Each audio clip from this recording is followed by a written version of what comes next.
Hi folks, how are you? It's Thursday. Been a while. Cheers. What is the date? It is the 13th of September. And I'll just spend a few minutes with you because it's kind of hard to put my finger on how I feel and how the world feels to me right now. But it really feels out of sorts. And I kind of wish that I could come on and just say, hey, everything's just fine, And in a way it is, but in that sense, everything is the way it is. And apparently that's what it's supposed to be. But everything isn't fine for a lot of people all over this world. Thinking about folks down on the Carolina coasts with the hurricane, Brett Harold Hart, who I just put a CD out, is down in the Carolina. So I hope his family will be safe. Well, since my last video, a couple things. Couple musicians of note, really a lot of musicians of note pass all the time. Rashid Taha, I don't have any records to show you. Algerian singer, important figure. But another giant in jazz and music in general and African American history is Randy Weston. This is the only one I have on vinyl by Randy, Carnival. Randy Weston was a jazz pianist who moved back to Africa after he, in his journeys musically discovered just how much originated from Africa and went back there. He wrote a couple of really notable tunes that a lot of people have covered. One that I grew up on, I don't have it, by Cannibal Adderley, but High Fly, written by Randy Weston. A lot of people have done that. Fantastic tune. And then Little Nile. Randy Weston has left us. What I would like to share right quick, though, is that here in Omaha, tomorrow I'm having my second, well, actually it's my fourth art exhibit, but my second one at Hugo's Art Gallery. And the show is called Collage Minded. I had this ad put together as a homage to Faust with the x-rayed hand there. Some of you will recognize that. But this is my second exhibit at that gallery of my record cover collages that I started making to cover my test pressings, and it even made the news here locally, and I'm just showing you right quick here. Record sleeves, service canvas for musician. And there's one of them. That's in today's paper, today's newspaper here in Omaha, which really, that's very nice, to get that coverage. So that's been getting ready for that. Something else I'd like to share that's music related is that I'm going to have merchandise for sale at the show besides the collages, which are all on sale. But I'm going to have, first time I've put these out for sale in years. I have just a couple copies left of the digital sex single that we made, Dervish Dance How Many More Times. But it's a collector's item. I want $50 a piece for them. But I'm setting these out at the show.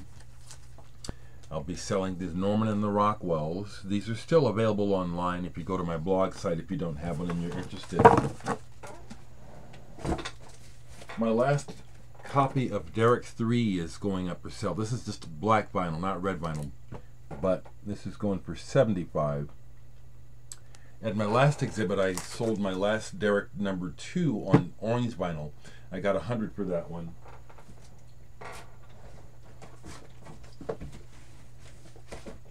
I have one copy of Murphy left on vinyl. I had signed it because I thought I had it sold already, but then the person didn't send the payment. It's got a split top, unfortunately. I hate that when that happens, when they ship you the records and they ship them inside the covers. But there's one copy of this for sale. Just showing them to you, just to show you. I have 3 copies of Kleeman the album I made with the Danish artist and the drummer from the Romantics, Brad Elvis, is on here. I have a few copies of this for sale at the show. And then I pulled the rest of my flyovers. I've got about 6 copies left of this. I'll be selling these at the art show. As well as nice. I still have nice.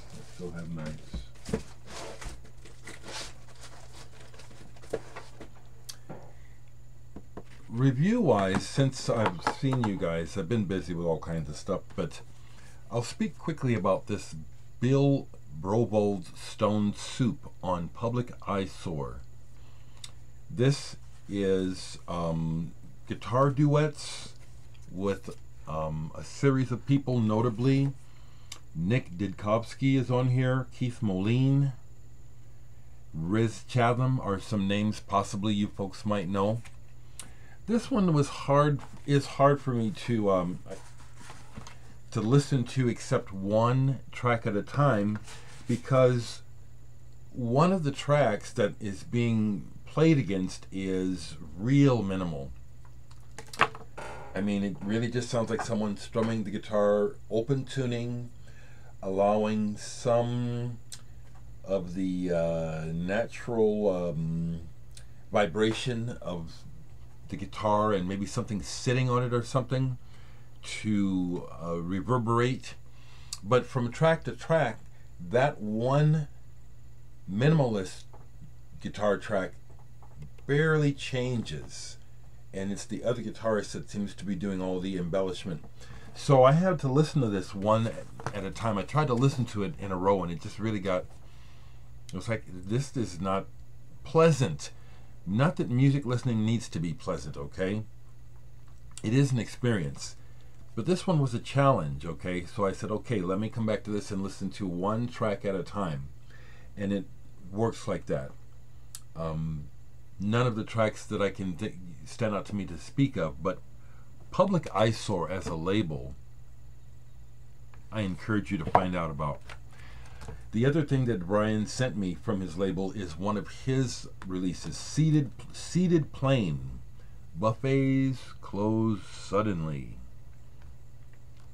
And this is Jay Kramer and Brian Day playing invented instruments and electronics.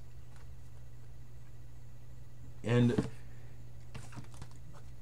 I just really want to encourage you folks who are interested in stepping outside, just listening to the norm. If you're interested in exploration and hearing what people do in the moment, these are good examples. This Public Eyesore Seated Plane and the Bill Brovold Stone Soup. The label in general is just real adventurous and open-minded, and presents to you what the person making the art, they present it exactly as the person makes it. I think it's very brave, and the fact that this label's been going for I think 20 years now, pretty amazing, Brian. Other thing I'll talk about musically is I listened to The Next Day recently by Bowie, and even on here Bowie's telling us he's gonna die. Of course, we don't want to think about that, and I wasn't thinking about that when it came out, but now that he's gone, listening to the lyrics, he's telling you, I'm not going to be here, all throughout this album. And I like this album, but you can hear that he is struggling a bit, that he's older, tired. There's a couple places where you can hear the weariness. It's touching. This is a better album than I originally experienced. So that's kind of what I have to share today. Keep it short. I've watched a couple folks on video. It is hard to watch videos now. I haven't watched Fred again. It's interesting that I have difficulty reconnecting with Fred. There's something about that situation. Maybe I shouldn't speak out loud, but my heart goes out to Fred in Australia, Big Star 1000. Life is interesting. I guess the one thing I will say that I keep realizing while looking at the, not just looking at the news, but going through life experiences, things aren't going to get better here. We're on the decline of things, and it's not going to get better anytime soon. You know, this morning I avoided being accosted, assaulted. This is the second time this has happened to me going to a Walgreens. Interesting that it seems like Walgreens, don't want to denigrate the Walgreens, but this has happened to me twice there. Leaving, that there will be someone loitering in the parking lot just right outside the entrance. As I was leaving today, I looked to the side and saw this guy sitting, and he looked vaguely familiar, so I looked again, but he wasn't, so I kept heading to my car. So then I hear this, hey, and I just kept going because I said, oh, okay, so I've triggered this person. And they didn't stop. They approached me, you know what I mean? They come to the car, and I look up, hey, and I look up at the guy, he's got an angry look in his face. Think I'm gonna stop and talk to your ass? Shit, I pulled the hell out of that parking lot. These things go on all the time, but desperate times, and just things are so out of balance, and people don't have the things they need. It's just so unfair. Life is just unfair, damn it. And it's on my mind, so I share it.